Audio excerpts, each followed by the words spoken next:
So welcome to today's episode, which is episode 9 of Broken Roads. And it's a very special guest today. It's my wife, Aneta. And I'm really, really pleased that she's finally agreed to come and join us. I believe her story is so remarkable, inspiring. She's obviously a very beautiful and very important person to me. And she is the founder of Apoka, which is a Polish domestic abuse service set up in the UK. It's been around now, I think it's in its 13th year, just begun its 13th year. It's an award-winning service, and yeah, again, has its own amazing story and a great team led by my wife and some very, very committed volunteers, trustees, and patrons. But before we get into that, we're going to get into today's episode. And so, Aneta, tell me, who is Aneta? That's a very good question.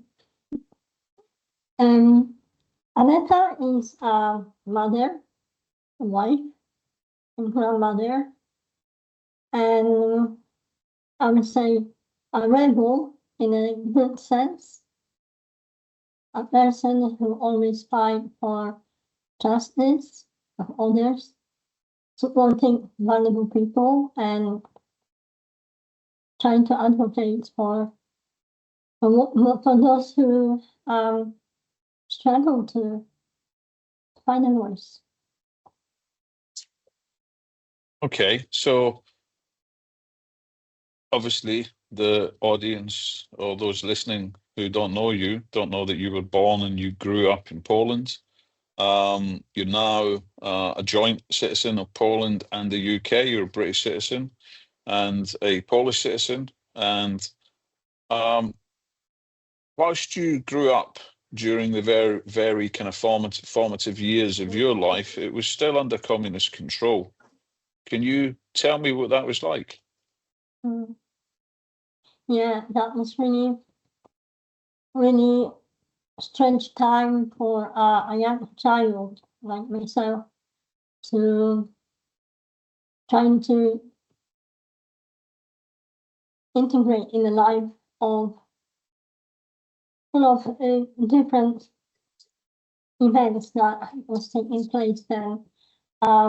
My earliest memory of the time in communist Poland is back when I was just under 10 years of age, and I remember when in my family home, together with my grandparents and my parents, we in the evening we was listening to this radio, a special edition podcast. It wasn't podcast then, but there was information flowing from America through radio called Free Europe, and that was forbidden in Poland then. And I remember I was listening to the radio, and there was all this stuff, political stuff about President Kennedy, and then later Reagan, and obviously America was supporting Poland through the communist regime, and this, I would say, conspiracy in Poland. People, Polish family, they were trying to regain the freedom through network channels that been hardly acceptable by the communist regime in Russia. And as a little child growing in a family home, when from the very early stage, my bedtime stories was experience of the Second World War, of the Nazi occupation. Horrendous story I heard from my grandparents about the Auschwitz concentration camps, and then listening to what is going on in Poland, the people getting arrested. There was not freedom of speech, all the letters that we sent between families or friends being censored. Every letter was checked, scanned, and if there was something there that wasn't according to the communist regime, people was arrested and some of them they lost their lives. So for me, growing up in a communist Poland was like being still in the war, in the resistance. I don't want to talk much about politics, but in my colleagues, my cousin, myself, we have not much chance to feel the freedom and express ourselves. And not being happy, as far as I remember at an early age, we was always surrounded by this trauma and fear of, that was horrendous. Have you got any examples of what would happen to people if they tried to openly call the regime art? Yeah. So basically, as you know, Poland is a very Catholic country, always been, even through the partition, when for 123 years, Poland didn't exist on a map of Europe. The Polish language was forbidden, the same as historic events. History was forbidden. So Polish nation was always working, obviously underground, to pass the history of Polish language to the generation, to the children, grandchildren, and so on. So as an example, in the 1980s, I remember there was a communist regime, and many times people I know from my family, from my neighborhood, even my dad was arrested and going through the interrogation of KGB. It sounds like in a movie of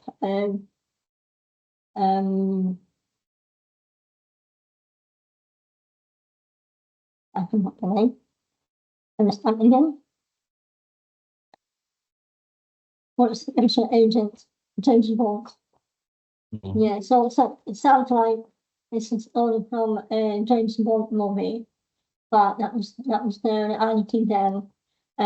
So people who is caught, for example, talking or sending messages through so-called Telegram, there was no mobile phone, not much telecommunication. So people used to say Telegram in coded words about some event happening or something happened, such a thing.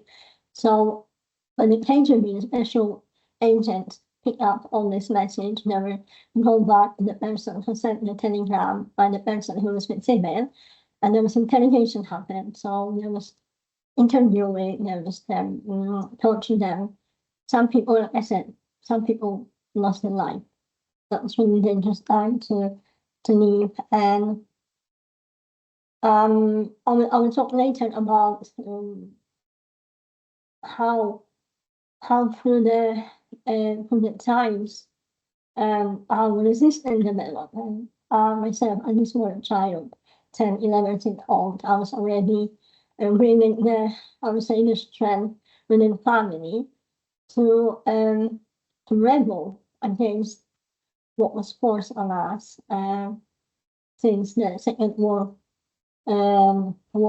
ended in 1945. Don't forget, the communist regime was run until 1989. So for mostly 44 years, we were still under communist regime. So the freedom, so-called freedom, never been there because we ended being occupied by Nazis and we become a slave to communist Russia. So so for example, in school, when I was attending school, there was not allowed to put crosses on the walls. We was not allowed to pray. We was not allowed to talk about our history. Our history book in the primary and secondary school was about Lenin, Stalin, all the big personas from Russia.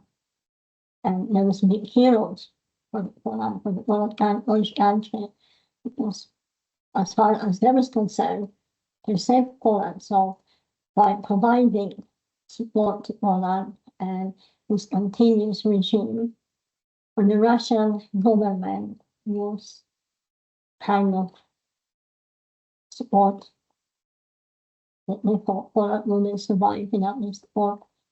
Yeah, and I remember when I was 12, I decided to put the clothes back on a wall in my school class.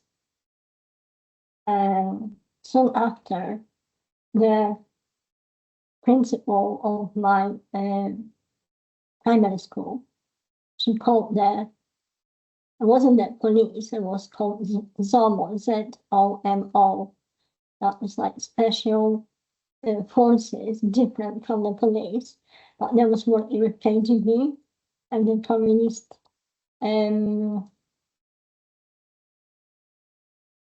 I would say diplomats from Russia.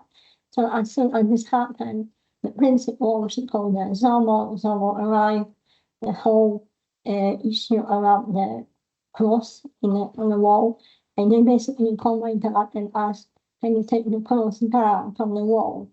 And my dad said, I won't, she put it there, so I won't take it down. So because I was underage, frankly, they never arrested me, but they arrested my dad.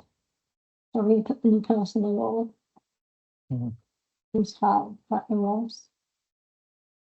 So, was it also true that some of the Poles were living a double life, whilst most people lived in abject poverty, literally living on the breadlines, sharing very kind of minimal rations, having not a lot of access to quite a lot of everyday luxuries that a lot of us take for granted in the West today, that some Poles actually were recruited into the Russian intelligentsia in order to basically snitch on their neighbors, and that those guys were coveted with, nice watches, clothes, nice homes, money, clothes from America, for example, TVs, cars, and so it was really a double state, a double standard, and that they were recruited in order to basically be spies for the Russian regime. Yeah, unfortunately, this happened, and I came from a very small village in the eastern border of Poland, and in our village was maybe 500 households, but still amongst this small number of houses, there was people who was basically serving Russian government, the KGB agents. So what they did, they like you said, there was no standard of life. By signing up to the Communist Party, they had special membership. They had access to medical teams, the best one, but their schools, they got like a kind of bonuses. They could buy the nice furniture, cars, the houses and flats. So they was having access to we called them that was called PWEGs, that was special shops where you can buy everything, all goods, by having dollars. You was buying dollars, receiving dollars, and you can buy everything what you couldn't get in any shop in Poland. But people who stick to their values, like being so devoted to the country, the culture, unfortunately they suffer the most because families was relying basically on their reserves, on what they got, what they grew on the farm, veg, fruits, conserving, everything in the jars, that special skills before anyone thought about fridges and business. So I remember there was food rations. So we would have like equivalent for 1 month, for example, 2 kilograms of sugar and 4 kilograms of meat, bread, butter, and even cleaning material was rationed by the family. So it was real struggle, but in a small community, people was living very close and they were supporting each other. So if one person had more, for example, potato, and another one had more product, meat product from the farm, they were sharing. There was like swapping, helping each other. So that was really, really hard time. Really hard time. I remember it's really, really actually funny story when it was end of summer. So I was going to go to school on the 1st of September, and then even clothes and shoes was on this ration cards. So me and my grandma, we went to Solidarność to buy shoes from me to the school. There was only 1 pair left, and both shoes was having different sizes. And I remember my grandma said to this lady in the shop, "What do you want me to do? How she meant to wear these shoes when it's like one is number 3 and another one is number 5, size 5?" And the lady said, "That is what I've got."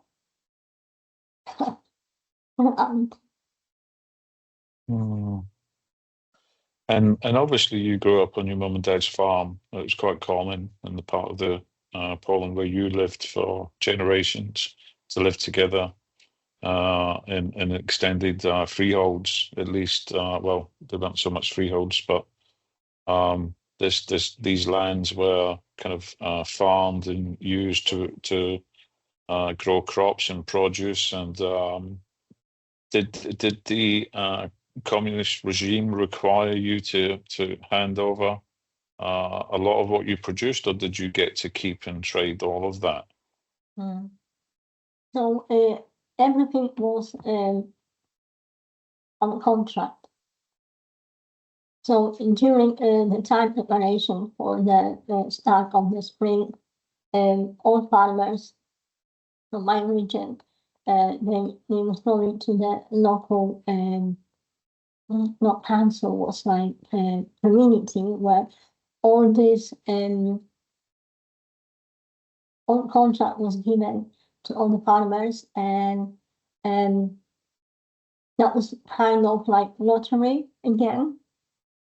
People who was having this membership, there was the investment contract and big contract, for example, 5 hectares of potatoes or wheat or sweet corn or whatever. And obviously others who didn't belong to this prestige group, they were getting small amount of contract. And when the crops was growing through in the summer, and then when it was harvested, so obviously everything needs to be given to the land of the council, who was responsible for signing the contract. And obviously, if you deliver the contract, the produce, there was a price for everyone. With the excess of the produce, you keep for yourself, or you could sell anywhere else. But that was strictly like contract. You couldn't produce much more, because you will be able to sell.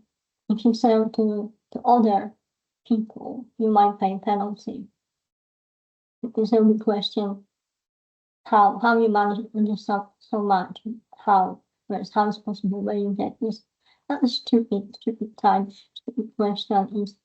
It's almost like, I don't know how my parents, how my community, how they managed to stay insane, to be honest. Now, today, if we kind of fast forward a little bit to today, there's certain movements among kind of younger generations who have a fantasy about communism being the alternative to democracy, the alternative to capitalism. And certainly democracies and capitalism has its shortcomings. It's a human system and it's bound to. But what would you say to these people who perhaps feel that communist offers an equality of existence to each participant who exists in any particular culture or society? What would you say to them about people who may never have really experienced what it's like to live under a communist regime?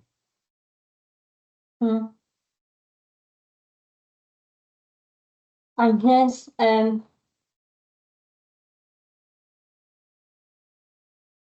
actually acknowledge how difficult it is to live your life when you're not allowed to be free, to do what you like to do, to say what you like to say. I guess today's generation will have to go back to the history books, but I mean those books that are not contaminated with false information.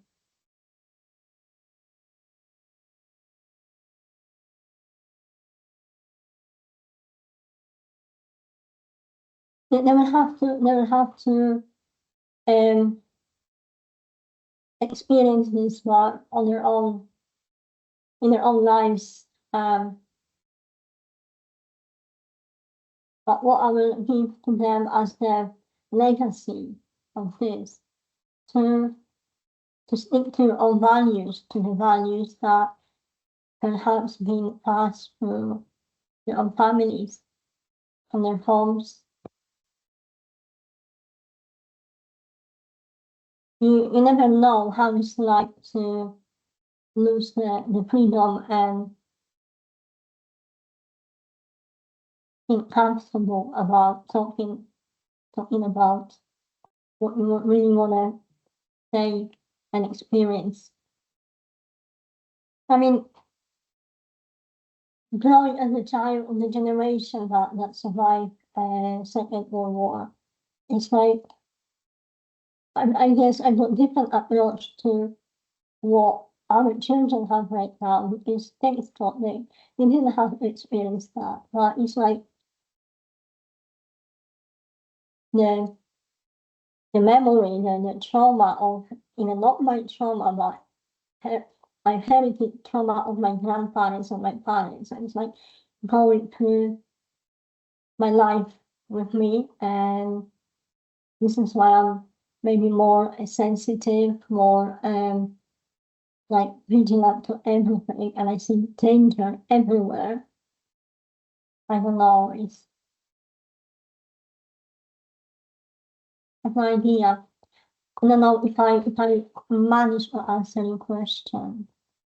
It's quite No, broad. I think you have answered the question, and I guess the kind of the couple of things is that imagine what it's like to live having to be paranoid and having to look over your shoulders and have eyes in the back of your head and to think about everything that you say and to be worried of the consequences and to not know who you can trust and to really have the freedoms that you have today. The fact that you may live in countries that allow you to take to the streets, to social media, to pubs and clubs or wherever and express your views that may be counter to any kind of cultural narrative that you have a view against, all of that would be suppressed. In fact, it would be punished and perhaps punished in the most severe way.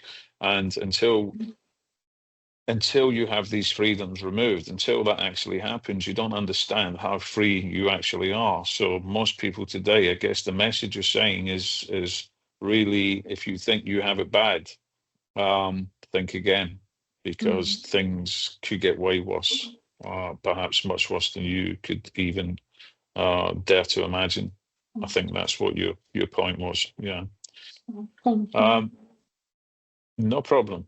can you remember a fun time? So in amongst this, one of the things I remember about very terrible times of my life is also punctured with really funny times. There were moments of that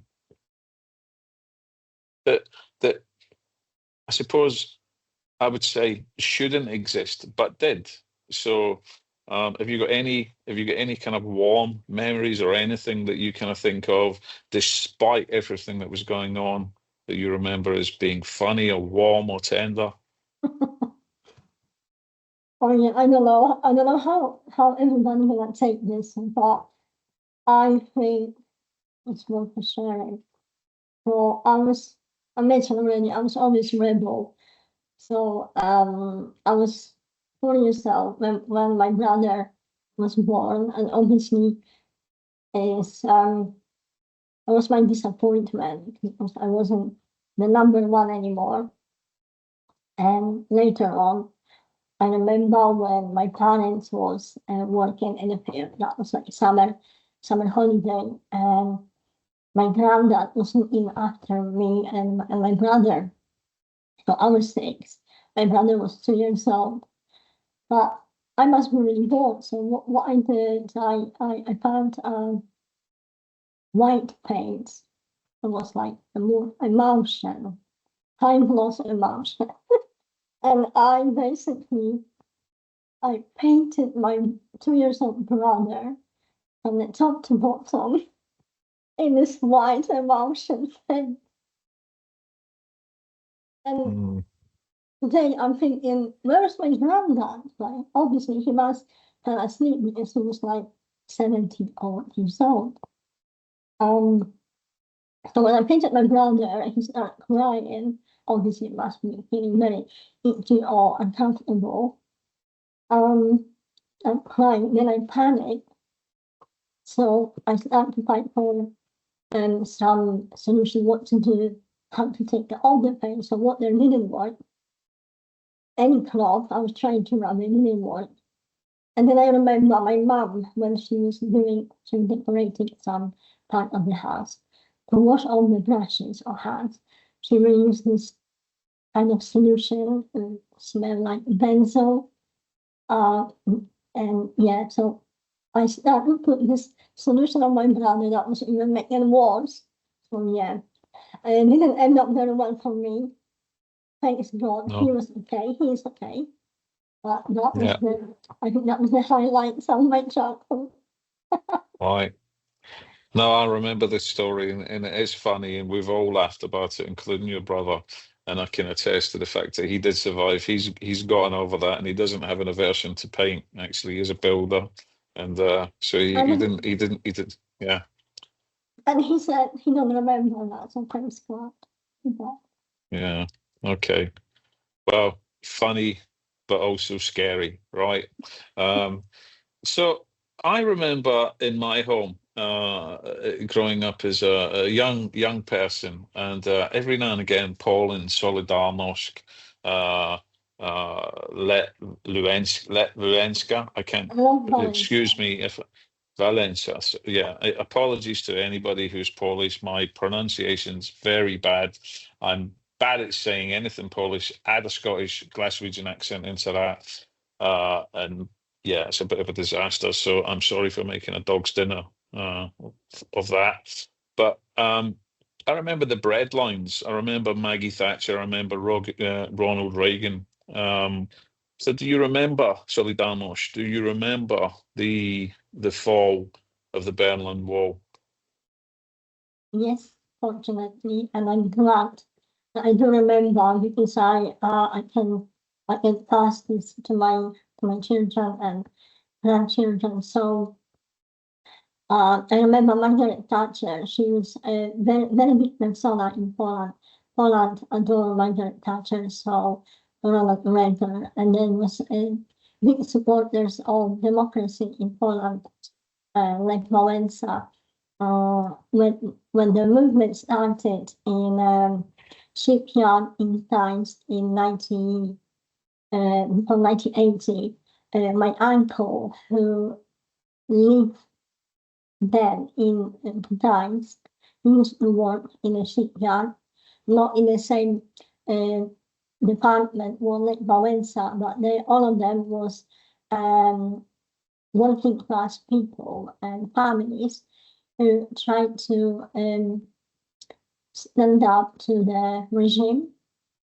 And I remember many times when my uncle, my auntie was visiting us, there was always bringing these press printing leaflets. I remember the smell of the ink was really, really rough.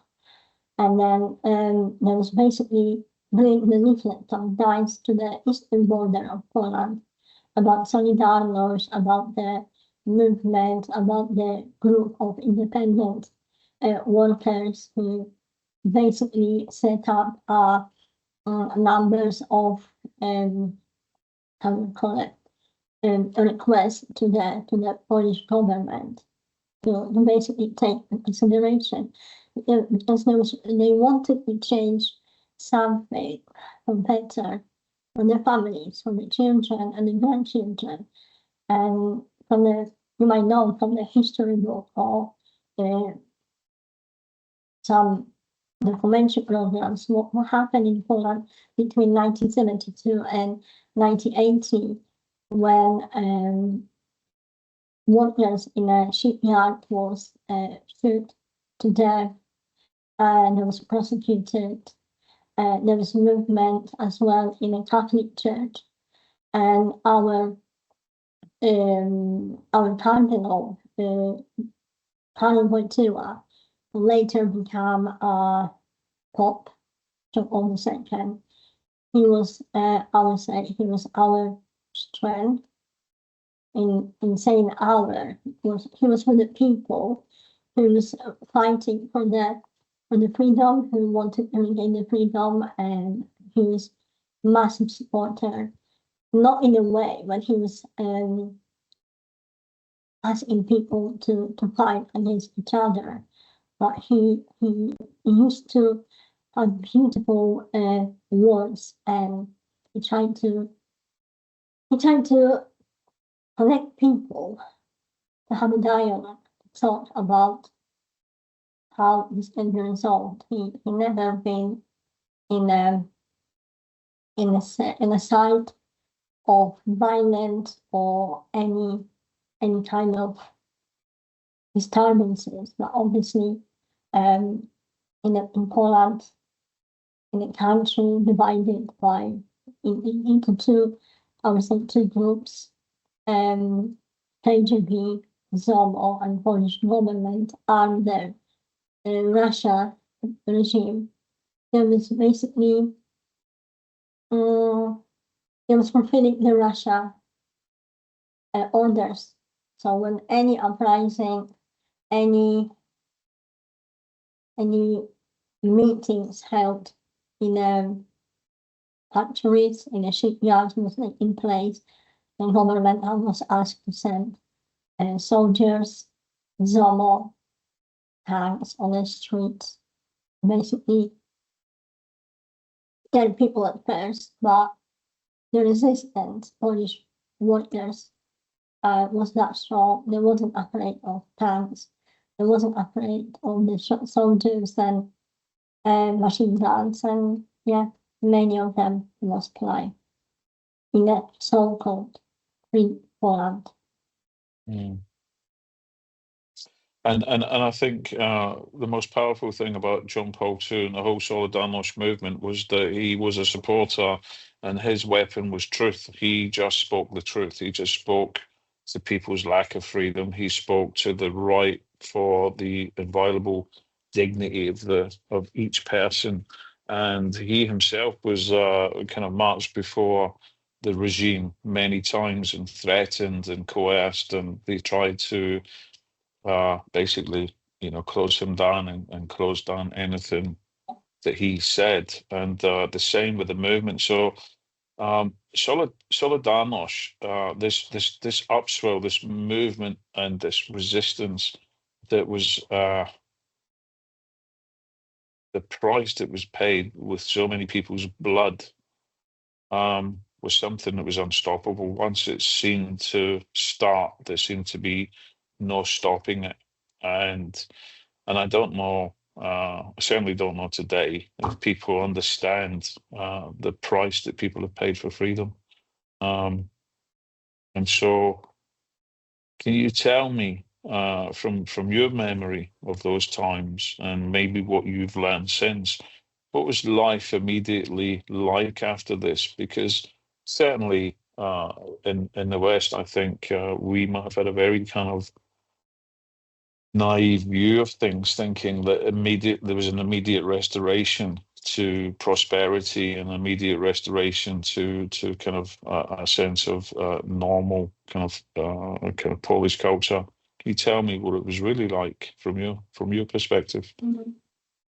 Yeah, so in May 1989, there was end of communist regime when Lech Wałęsa became the leader of Solidarność, and there was first election held, democratic election, and basically the formation of new government and conversation about we call them round table, and basically new, I would say, new era for Poland.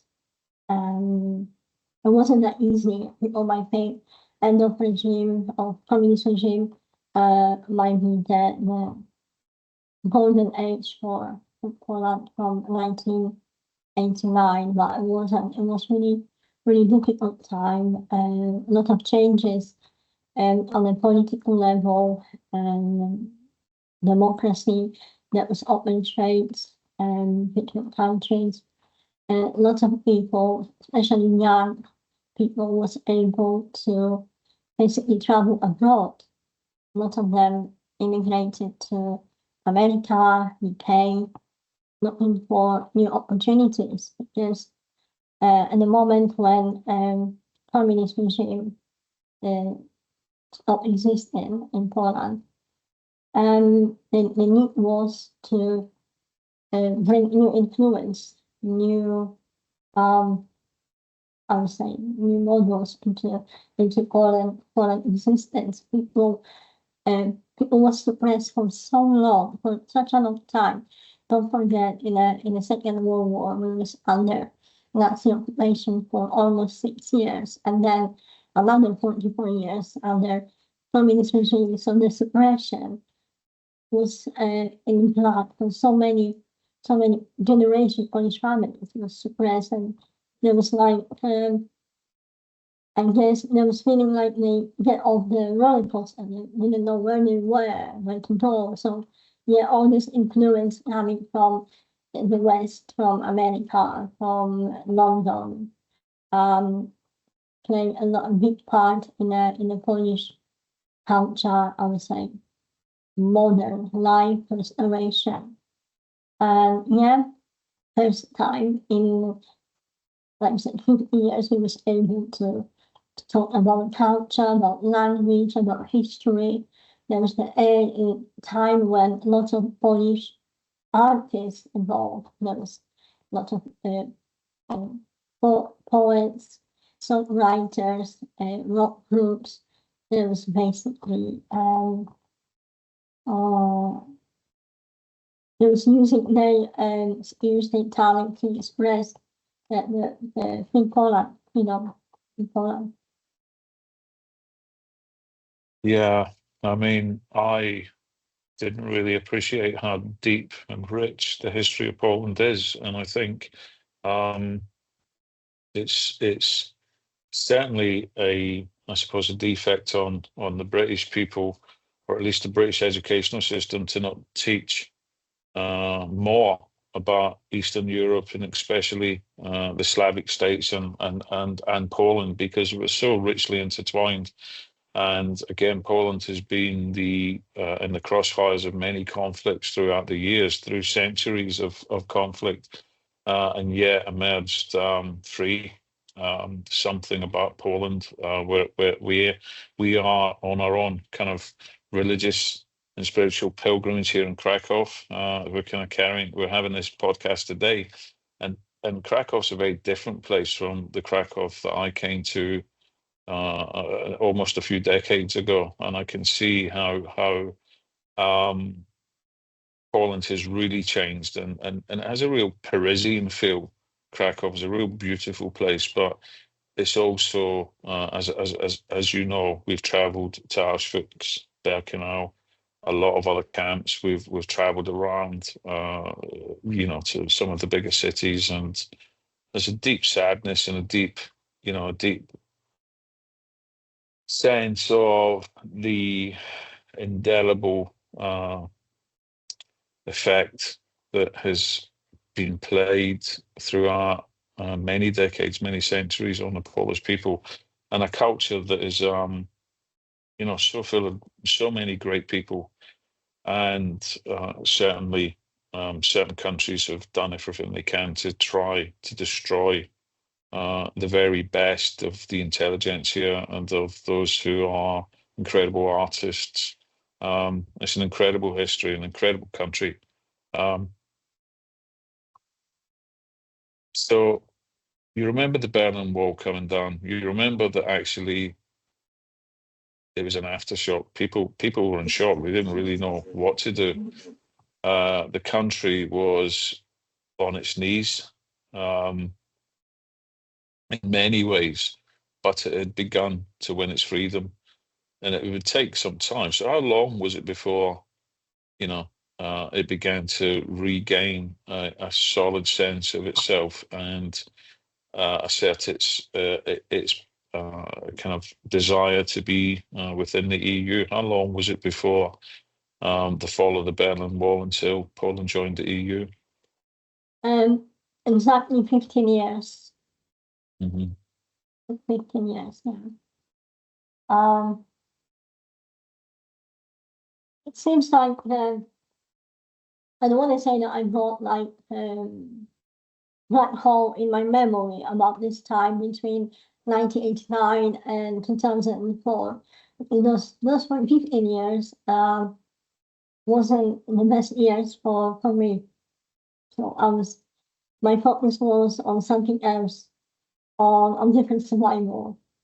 But yeah, Sure. it certainly open new possibilities and opportunities for Polish people when we joined the European Union in 2004. Yeah, for sure. And I can remember visiting, I think, Poland for the first time in around 2006. It was Krakow was the first place I came to visit. I remember being told to prepare for really cold weather, and so I wrapped up. And when I landed, it was a kind of about 21 degrees, and so I had to take the layers off. But I enjoyed my time then, and I could just sense then the the potential, and I knew that great things were going to happen in Poland, and indeed they have, and they continue to do so, despite all of the challenges that are going on politically, culturally at the moment. So, in this time that you were talking between the fall of the Berlin Wall and the joining of the EU, this other battle, if you like, I take it you're talking about your first marriage. So tell me about that. Just tell me if you can, as much as you feel able to, about the violence and the isolation and the sense of hopelessness that you were also experiencing whilst all these other things were going on around you. Mm. I'm just thinking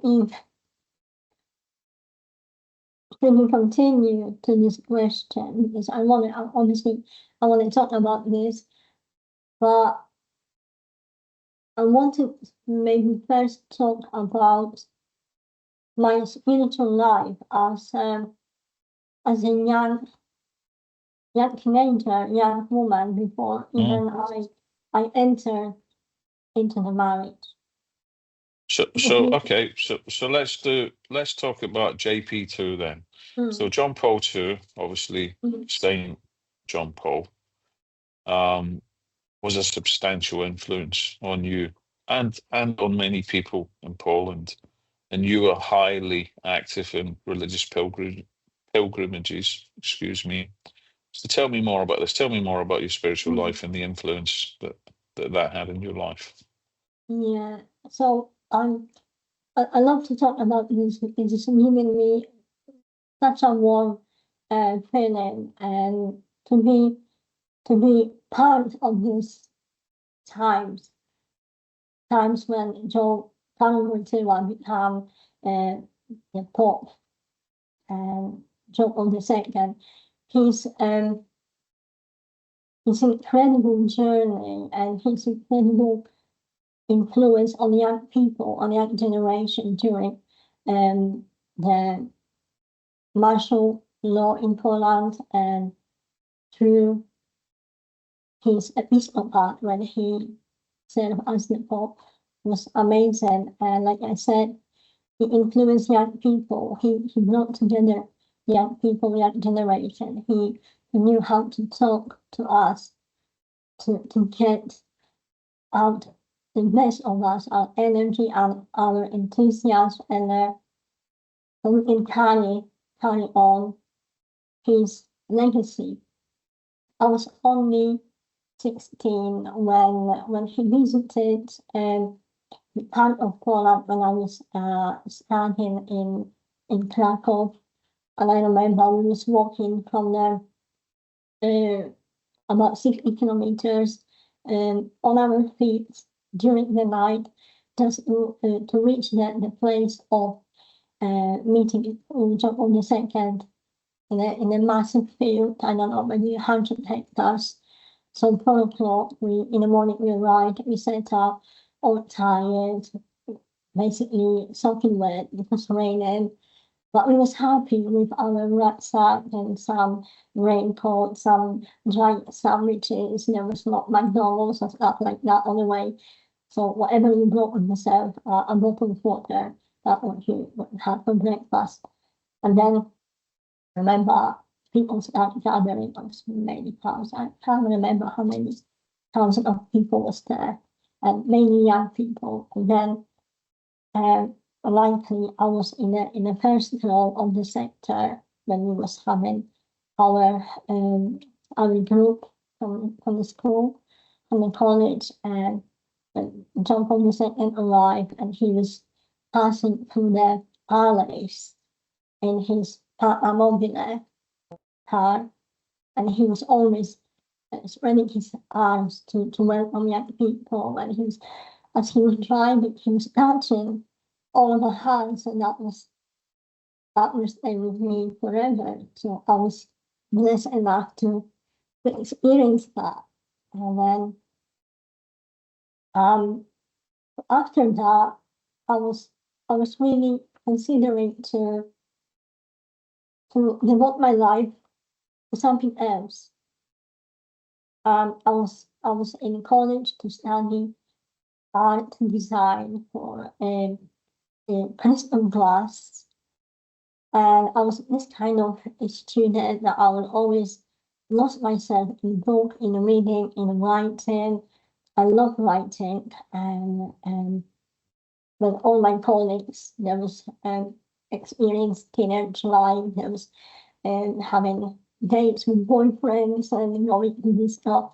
I used to read and study a lot, and I thought at some point I want to see how it's like to live this life away from this world, from this noise, and yeah. So I went with a few other girls. I went to convent in place called Nowy Sącz, near Krakow, and spent there about 5 days to learn how the life away from the world to serve people and God look like. And this when I had time to reflect, to pray, to actually find out who we like. After that, I still had my faith deep, but I didn't want to be And then my faith was really strong. And I thought I might be useful in different ways. Then I didn't know yet what I might do, what my life might look like. So to be close to my faith, to all this what was happening in my country, and the same as many other young people, I love to do pilgrimage, and I've done few pilgrimage from Krakow, a place called Częstochowa, where is the famous painting of Black Madonna, and we was walking about 5 days, all day long, from 6 o'clock in the morning till 7 in the evening, with few breaks for lunch or your needs met, like toilet and freshen. And I remember for walking the 5 days, I was picking up stones on the way from Krakow to Częstochowa. And my colleague asked me, "What are you doing? You got your rucksack, you got your tent. Why are you picking the stones? And you got more and more, and the bag is so heavy." And I said, I'm picking the stones because it's like, I think for me, each stone symbolizes one thing I wanna offer when I arrive at the shrine of Black Madonna. And I don't remember how many stones I carried. That was quite heavy, and that was quite symbolic for me, because whatever trouble I had in my heart, in my head, I put into the bag and I carried, and basically that was my gift. I left all the heavy stones back there on the stairs of the shrine. Yeah, that's beautiful. I remember that story, and it's such a deliberate expression of your faith and of your conviction towards Christ, and yeah, really beautiful. How long is the distance between Krakow and the shrine? I think it's about 250 kilometers. Okay. Yeah. So no easy feat at all. And on top of that, the weight of your bag was just getting heavier and heavier. Yeah, very symbolic, and yeah, a really powerful story, very humbling story. And thank you for sharing that. And I know that your spiritual life remains and has always remained. Your faith has always remained. It's been tested for sure at many times throughout your life, and yet you've remained resolute in your commitment to Christ. And it's to the world's benefit, and to our family's benefit, and to me, that you didn't join a convent. Obviously, God had different plans for you. But yeah, a very powerful and moving story. So I think that tell me what was going on then after this. So obviously you finished your studies, you returned home, and from my understanding in the Polish culture, daughters and sons are kind of matched and married off quite early. And so families are having discussions. There's kind of conversations, and it was a time where it was kind of seen as perhaps not the thing to do, to not be married or to not have somebody to marry. And I suppose plans were underway for you. So tell me from there. Yeah, after finishing my study, I returned to my family home. It was summer holiday, and in the meantime, I was looking for a job in my profession, and find a job again away from family home, halfway between Zamość and Krakow. That was place called Kids there, and it was when I was working, and I was trying to establish my life, I guess. But again, I was returning home, from time to time every month, maybe for Christmas. In May, my mom was very unwell. She had infection in her joints, so basically she was unable to move her arms. She couldn't do basic stuff. So when I returned to support her, she was getting that well on time.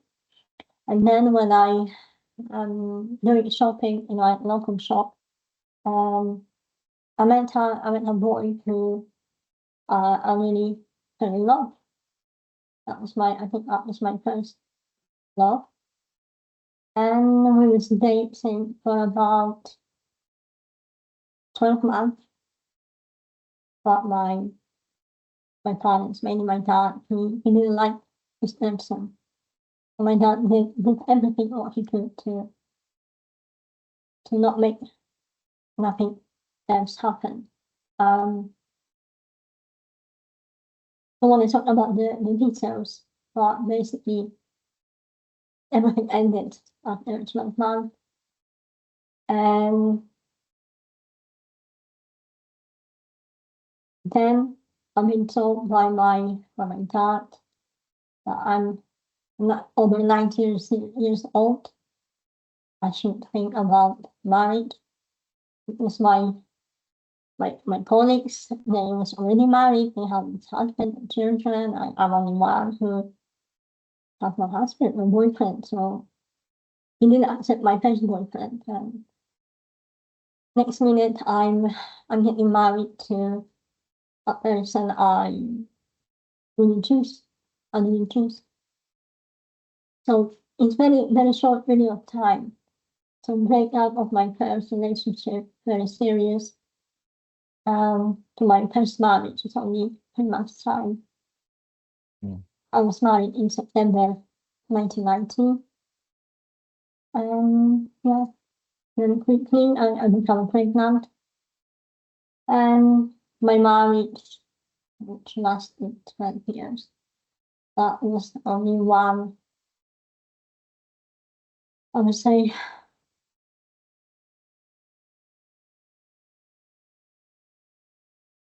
it's like a series of many episodes that happened on the way. The abuse, violence, basically started from the very beginning. It was really, really difficult time because being married in Poland in a Catholic church, you not only married a person, you married church, you married the family, you married the society you live in. And whatever has happened in your marriage, you're not meant to bring to the light or talking about what happened outside of your house door, neighbors, family, violence, abuse. And this particular culture that I live in this place was acceptable, and mainly woman was blamed. If something was not going right in the marriage, woman was to blame. Blamed to everything. And I remember sharing something to my mother-in-law. And I said, I can't carry like this. I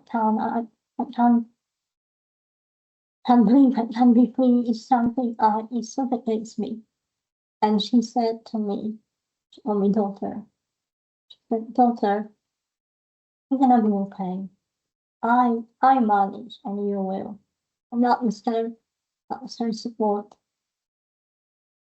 And obviously growing up in this culture and living in this culture, thinking about the holy marriage.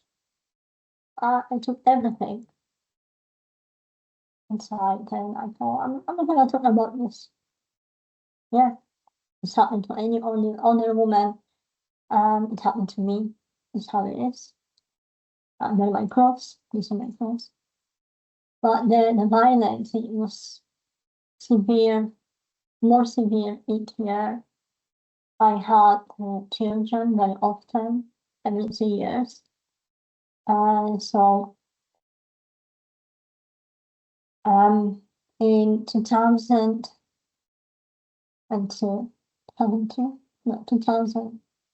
in the millennium year, I was 29 years of age and I had 4 children in age of 9, 7, 4, and just born. And obviously, living in this trauma behind closed doors, in isolation, I had no one to share this story because I tried, and when I tried to talk to someone, everybody was saying this is normal. Or if neighbor called the police and police arrived and they was asking me, so what did you do to upset him so badly? That was the response of the police who was called to attend the domestic incident in our home. So in the end, I stopped basically asking for help. To the point when the youngest child was 2 years old, and my ex-husband was I don't know how to describe. He was addicted to alcohol. There was hardly any days he was sober. He developed all illnesses from epilepsy from alcohol to schizophrenia. And basically, he was a very sick man. He had an accident when he basically walked before the traffic car, and he was badly injured. So, lots of operation, many months spent in hospital, and there was me and 4 children trying to survive after each other. And then I remember after 6 months of working hard, taking extra hours of job to pay for the private treatment to stabilize him so he can stand up from the wheelchair and learn how to walk. He managed to walk again. The first thing what he did after 6 months was he went to local shop and get drunk. And when he came back home, he started to be violent. He injured our eldest son, Martin, and he basically shot my body against the wall. I lost conscious. And when I woke up, I was in intensive care. And then the doctors of intensive care, they called police. And basically then, that was the time when my company started. It was the time when the violence stopped. I decided that I don't want his life anymore. I believe that without people who actually acknowledge what was going on, that these injuries never happen because of my action. I'm really grateful to this doctor who actually calls the police and reported domestic abuse. Obviously, after that I had great support from my siblings, from my sister, from my brother, my parents, neighbors. But until then, no one knew what was happening. But going back to my faith, many people ask me, why didn't you not leave? Just leave, take your children and go. I couldn't. First of all, because I was aware of my what I said before the altar to my husband. I was aware of all this, how important, how sacred the marriage is, that is indissoluble. I believe that was my cross. But after the whole 12 years, when I experienced the horrendous episode of being almost hung by my husband on the rock, to threaten to take my life with my children looking at this, like, witnessing everything. I was always thinking, gosh, when is it gonna end? I didn't have much strength. It was a day when I wanted to end everything. I kissed my children at night and waited when they slept, and I wanted to open the gas and end everything. I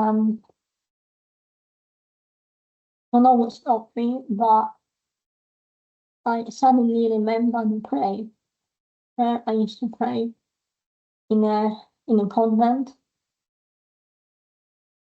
And I started praying, and this thought gone away. And I remember in my prayer, I said to God, it's in your power, it's in your mercy to help me. And I know that whatever is ahead of me, there must be something better than what is right now. Please help me. And then, when obviously there was a separation between me and my husband, I filed for divorce. And then I was focusing on supporting myself and my children. I was taking different jobs to meet all the needs of the bills. I was renting two-bedroom flats. Didn't have any support, any security, have relevant benefits from the government. So basically, whatever I earned, I was able to support myself. And then, when I was on my own with the children, I felt really, really happy, really peaceful. All my energy would come back, all my, I would say, creativity. And I started believing in myself again after all this time. And I never remember, like, one day, I heard a knock into my door. And when I opened the door, there was two people, a smart couple, in their late 60s, and they actually knocked to ask me how I'm doing. How your children doing? We know you're on your own. Would you mind to come and talk about anything about Bible? And there was basically Jehovah's Witnesses who, in a way of kindness, they just maybe help from someone that is a single mother with 4 children who might be struggling. And when I'm looking back now, and I'm thinking that was the best time, the best moment for me to reflect on my life, because when I finally become free from my marriage, as a young woman, or I was 31, I could lose myself. Like when you're older woman, looking for new relationship, maybe go with party, drinking, alcohol, everything was available.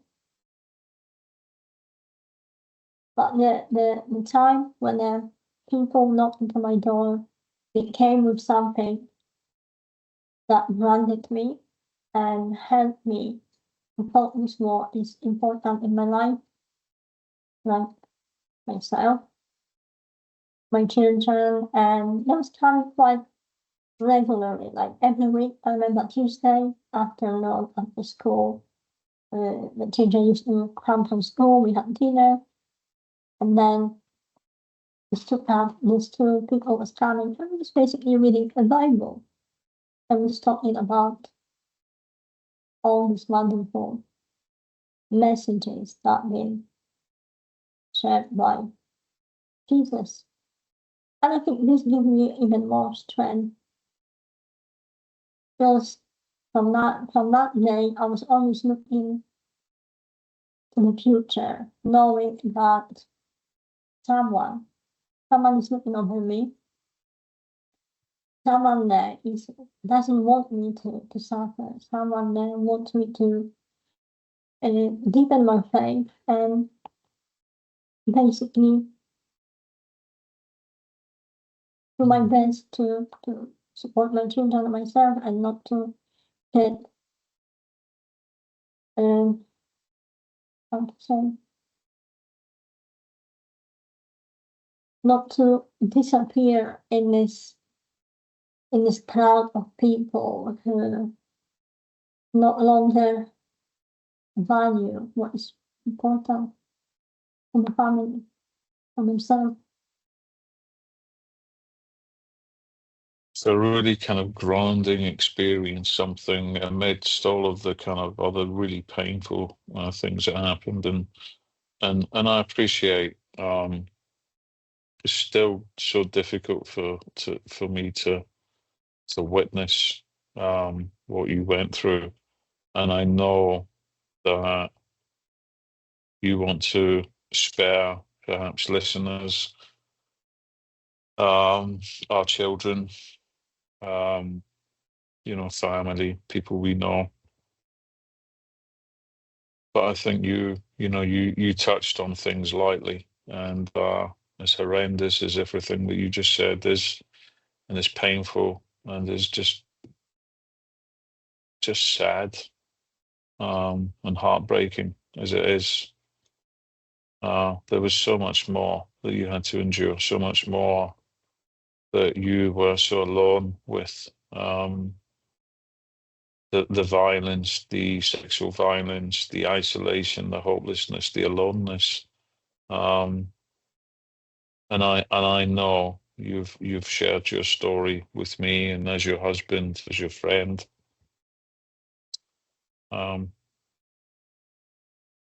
It's still heartbreaking.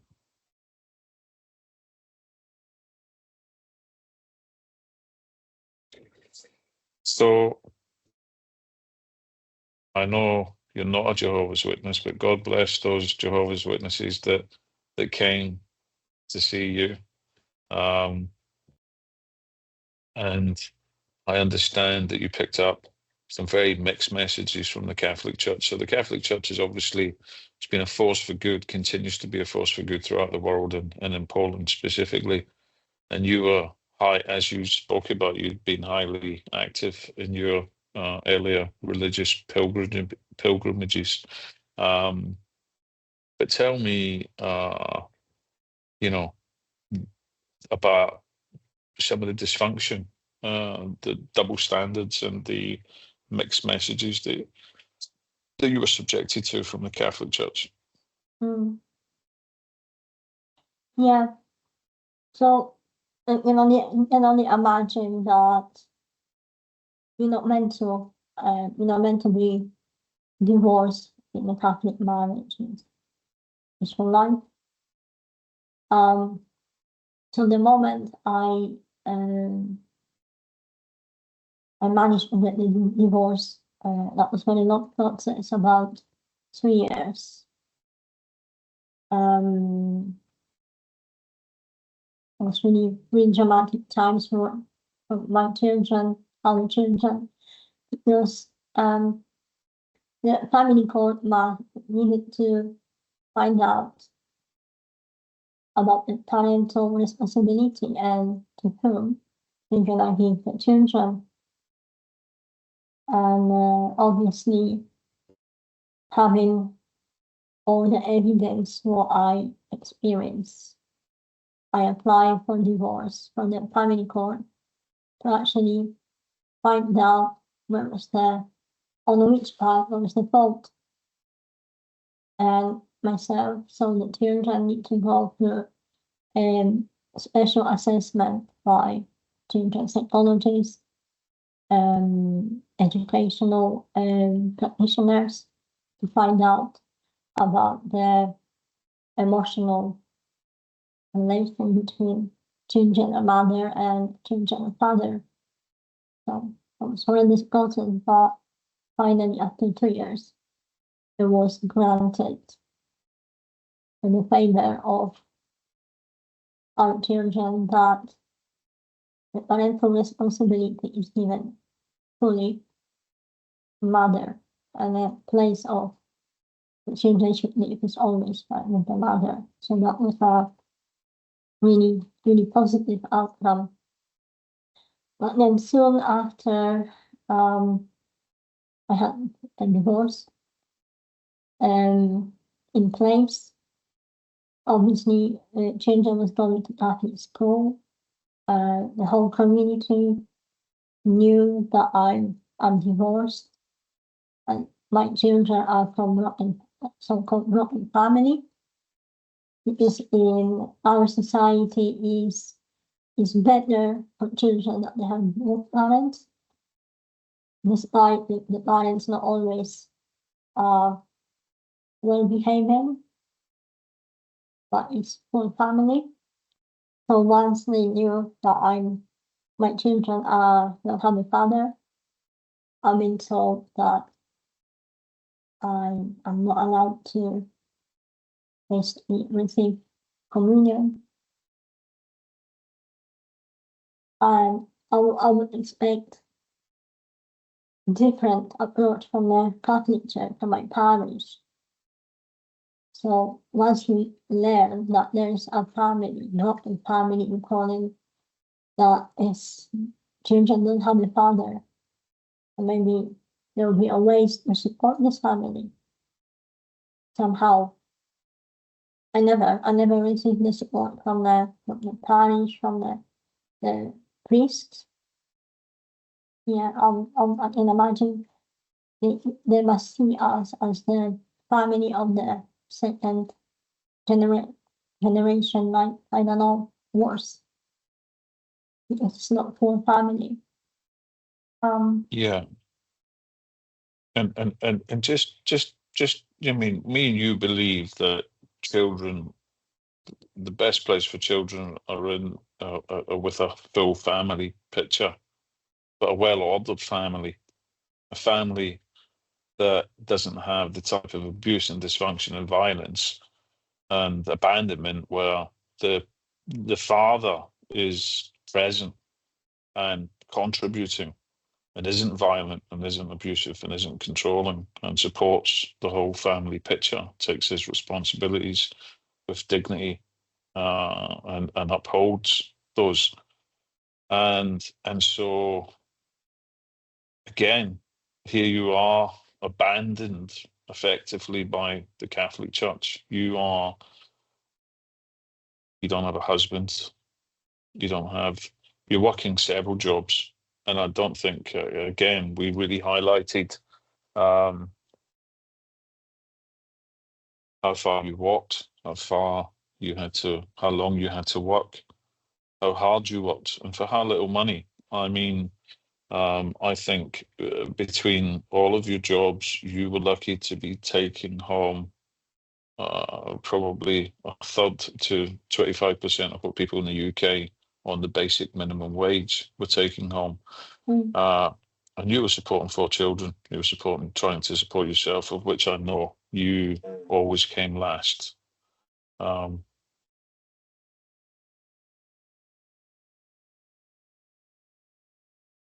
And I don't think that you had never ever picked up that you resented that. You were always the first person to put your children first, and you never thought of yourself. And in fact, that's something that you have still struggled to do. Is, you know, I mean, anybody who knows you, who's met you, and who's experienced you for longer than 5 minutes, knows how special a person you really are.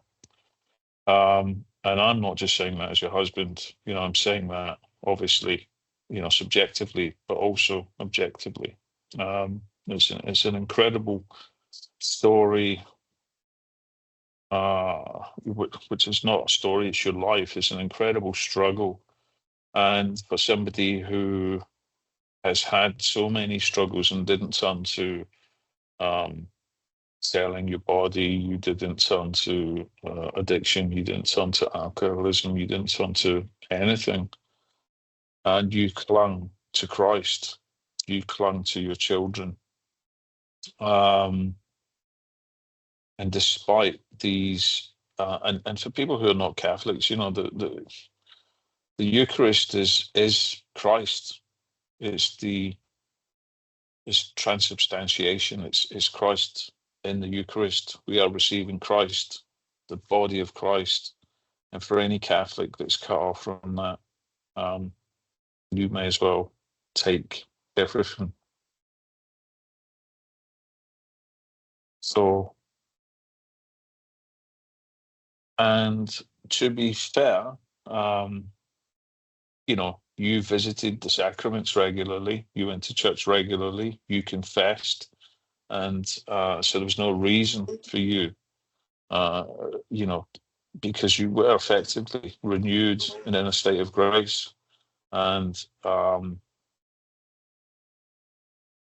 yeah, this is again just a deep wound that I feel that the Catholic Church at that time, you know, kind of mired in its own dysfunction and its own kind of, let's say, bending towards the kind of the culture within Poland. And I mean, do you think that this was just something that was reflective of kind of deeper dysfunction within parts, you know, and I don't say, oh, I say parts of the Polish culture around family beliefs and family systems, that because of it being deeply rooted in Catholic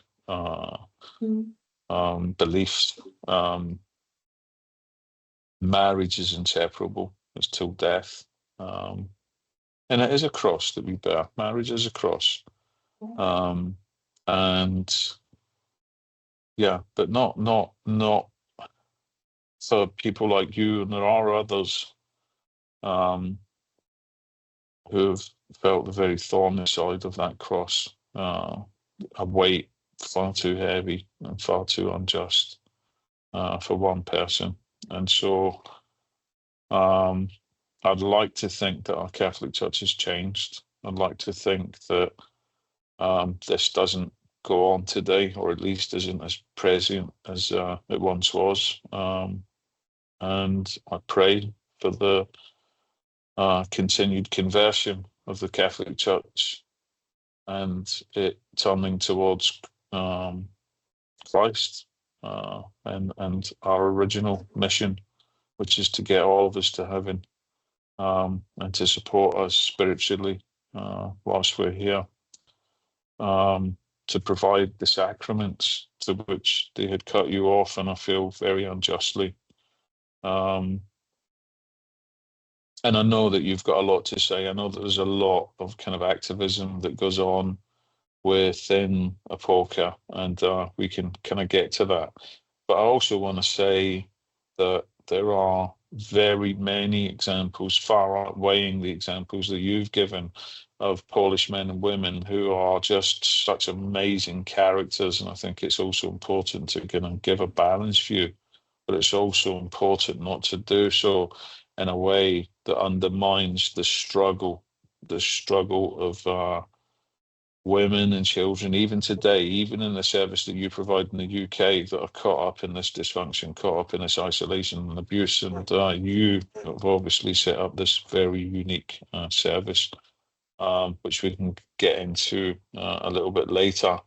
So we're kind of moving on through a time of great pain, great suffering, just that deep hopelessness, and the moving of the Holy Spirit in your life as well. I really feel that there's something that's kind of pulling, just as identifying my own life. There was those moments when I wanted to end all of it, just to make the pain and just the darkness to go. And yeah, here I am, here you are. So you came to the UK. Why did you come to the UK? Yeah. Well, my intention was to visit UK when my sister lived with her husband. And I asked my sister to find me a cleaning job just for a few weeks for summer holiday, so I can get my budget. I wanted to earn some money to, when I go back in September, to buy all for my children, shoes and clothes and books and all this gadget for new school. Because in Poland we buy everything. It's not nothing is basically free. On top of that, you have to pay insurance and membership. So it's a lot of money for sending for children to school. Was about 2 months of my wages, which I didn't have. So my sister, she said, okay, come at the beginning of August, I will find you something. So I arrived in Bristol on the 4th of August 2005. And that was, I believe, Thursday or Friday. And on Monday, I already had a job to go at the building site to clean there. Everything was new, developed, so clean the bathrooms, kitchen. I was so happy. And that was my first job. Soon after, she found me another job in as a kitchen porter. So I was cleaning dishes. And I remember at the end of month, I received payslip. Also, she found me a job in a very prestigious hotel called Hotel Divine. And I had to learn very quickly some words in English. And I was a waitress and serving staff. So at the end of the August, I received my first payslip. And from the other jobs, I worked out that I made, in 1 month, I made 6 months my salary in Poland. And that was the time when I realized the opportunity. And I said to my sister, you know what, I meant to go back, each time. I'm not coming back. I'm not coming back. So that was obviously a bit of a culture shock, just kind of that realization. Yeah. So what was it like? Your first experience, you've come into the UK, it's a completely different country. Of course, it's a stark contrast from Eastern Europe. In what ways did it differ in terms of kind of family life, work life, social life from what you had known? Right, obviously, what I've noticed, and it's always gonna stick with me. The minute I left my travel coach, and all these different smells of the restaurant that was there, kebab and pizza and pasta and like all this wonderful experience. And I used to ask them, I said, what's that? And obviously she was saying different restaurant, different culture. And obviously I was meeting on the street, I was meeting people from different countries, and so exotic for me. And yeah, everybody was speaking different language, and but apart from that, there was so much kindness and what is the word when everybody accepts you. It was like, oh, you're from Poland. No, nothing like that. Everybody was so kind and trying to be respectful and supportive. I think that my experience when I arrived in UK was the best experience I ever had. Meeting new people. That was wonderful. And obviously, I was aware that I'm not gonna see my children, my family for a very long time. So we was keeping very close circle of people we knew in the Polish community. Obviously, we live in an area where there's Polish church, and there was wonderful priest Zygmunt Franczak. And when my sister and I went to the mass, was only 5 of us, 5 Polish women. When I'm going to Polish church now, it's 100, maybe 1,000. I actually know the exact number, but this is the difference from then to now.